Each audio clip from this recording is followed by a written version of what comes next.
श्रीमद्भागवत महापुराण स्कंद 8 अध्याय 23। श्री सुखदेव जी कहते हैं, जब सनातन पुरुष भगवान ने इस प्रकार कहा तो साधुओं के आदरणीय महानुभव दैत्यराज के नेत्रों में आंसू छलक आए। प्रेम के उद्वेग से उनका गला भर गया और वे हाथ जोड़कर गदगद वाणी से भगवान से कहने लगे। बलि ने कहा, प्रभु, मैंने तो आपको पूरा प्रणाम भी नहीं किया, केवल प्रणाम करने मात्र की चेष्टा भर की, उसी से मुझे यह फल मिला जो आपके चरणों के शरणागत भक्तों को प्राप्त होता है। बड़े बड़े लोकपाल और देवताओं पर आपने जो कृपा कभी नहीं की, वह मुझ जैसे नीच असुर को सहज ही प्राप्त हो गया।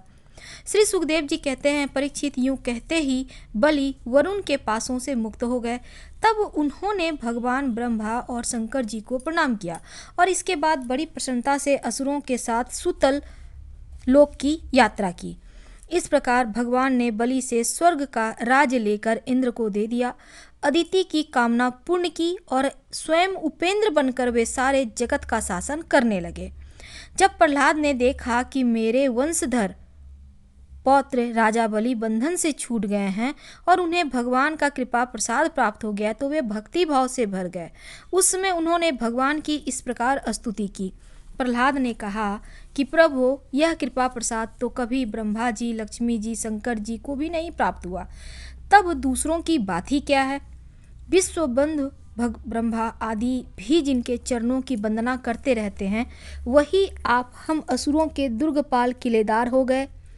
शरणागत वत्सल प्रभु, ब्रह्मा आदि लोकपाल आपके चरण कमलों का मकरकंद रस सेवन करने के कारण सृष्टि रचना की शक्ति आदि अनेक विभूतियां प्राप्त करते हैं।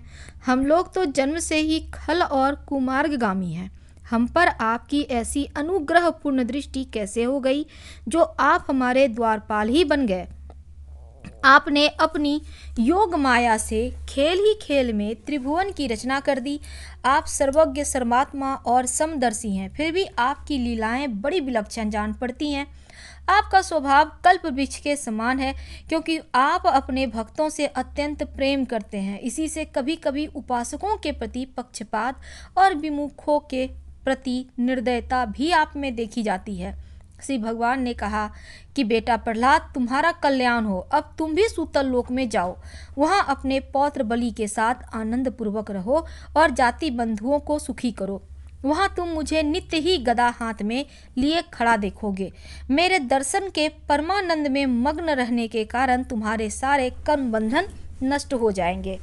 श्री सुखदेव जी कहते हैं, परीक्षित, समस्त दैत्य सेना के स्वामी विशुद्ध बुद्धि प्रहलाद जी ने जो आज्ञा कहकर हाथ जोड़ा, भगवान का आदेश मस्तक पर लगाया और चढ़ाया और फिर उन्होंने बलि के साथ आदि पुरुष भगवान की परिक्रमा की। उन्हें प्रणाम किया और उनसे अनुमति लेकर सूतल लोक की यात्रा की। परीक्षित, उस समय भगवान श्रीहरि ने ब्रह्मवादी ऋत्विजों की सभा में अपने पास ही बैठे हुए शुक्राचार्य जी से कहा, ब्राह्मण, आपका शिष्य यज्ञ कर रहा था, उसमें जो त्रुटि रह गई उसे आप पूर्ण कर दीजिए, क्योंकि कर्म करने में जो कुछ भूल चूक हो जाती है वह ब्राह्मणों की कृपा दृष्टि से सुधर जाती है। तब शुक्राचार्य जी ने कहा, भगवान, जिसने अपना समस्त कर्म समर्पित करके सब प्रकार से यज्ञेश्वर यज्ञ पुरुष आपकी पूजा की है, उसके कर्म में कोई त्रुटि, कोई विषमता कैसे रह सकती है। क्योंकि मंत्रों की अनुष्ठान पद्धति की, देश काल, पात्र और वस्तु की सारी भूलें आपके नाम संकीर्तन मात्र से सुधर जाती है। आपका नाम सारी त्रुटियों को पूर्ण कर देता है। तथापि अनंत जब आप स्वयं कह रहे हैं, तब मैं आपकी आज्ञा का अवश्य पालन करूंगा। मनुष्य के लिए सबसे बड़ा कल्याण का साधन यही है कि वह आपकी आज्ञा का पालन करे। श्री सुखदेव जी कहते हैं, भगवान शुक्राचार्य ने भगवान श्रीहरि का यह आज्ञा स्वीकार करके दूसरे ब्रह्म ऋषियों के साथ बलि के यज्ञ में जो कमी रह गई थी उसे पूर्ण किया। परीक्षित, इस प्रकार वामन भगवान ने बलि से पृथ्वी की भिक्षा मांगकर अपने बड़े भाई इंद्र को स्वर्ग का राज्य दिया, जिसे उनके शत्रुओं ने छीन लिया था। इसके बाद प्रजापतियों के स्वामी ब्रह्मा जी ने देवर्षि, पितर, मनु, दक्ष, भृगु, अंग, सनत कुमार और शंकर जी के साथ कश्यप एवं अदिति को प्रसन्नता के लिए तथा संपूर्ण प्राणियों के अभ्युदय के लिए समस्त लोक और लोकपालों के स्वामी के पद पर वामन भगवान का अभिषेक कर दिया। परीक्षित वेद समस्त देवता धर्म यश लक्ष्मी मंगल व्रत स्वर्ग और अपवर्ग सबके रक्षक के रूप में सबके परम कल्याण के लिए सर्वशक्तिमान वामन भगवान को उन्होंने उपेंद्र का पद दिया। उस समय सभी प्राणियों को अत्यंत आनंद हुआ।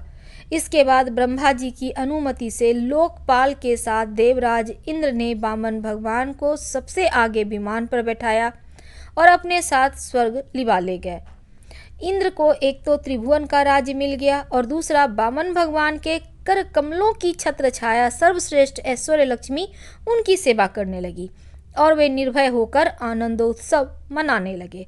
ब्रह्मा जी, भगवान शंकर, सनत कुमार, भृगु आदि मुनि, पितर, सारे भूत, सिद्ध और विमानरोही देवगण भगवान के इस परम अद्भुत एवं अत्यंत कर्म का गान करते हुए अपने अपने लोक में चले गए और सब ने अदिति की भी बड़ी प्रशंसा की। परीक्षित, तुम्हें मैंने भगवान की यह सब लीला सुनाई, इससे सुनने वालों के सारे पाप छूट जाते हैं। भगवान की लीलाएं अनंत है, उनकी महिमा अपार है। जो मनुष्य उनका पार पाना चाहता है वह मानो पृथ्वी के परमाणुओं को गिन डालना चाहता है। भगवान के संबंध में मंत्र दृष्टा महर्षि वशिष्ठ ने वेदों में कहा है कि ऐसा पुरुष न कभी हुआ, न है, न होगा जो भगवान की महिमा का पार पा सके। देवताओं के आराध्य देव अद्भुत लीलाधारी वामन भगवान के अवतार चरित्र का जो श्रवण करता है उसे परम गति की प्राप्ति होती है। देव यज्ञ, पितृयज्ञ और मनुष्य यज्ञ किसी भी कर्म का अनुष्ठान करते समय जहाँ जहाँ भगवान की इस लीला का कीर्तन होता है वह कर्म सफलतापूर्वक संपन्न हो जाता है और यह बड़े बड़े महात्माओं का अनुभव है। श्रीमद्भागवत महापुराण स्कंद 8 अध्याय 23 समाप्त हुआ। कल हम आपको अगले अध्याय के साथ फिर मिलेंगे। अभी हमें विदा दें। हर हर महादेव। धन्यवाद।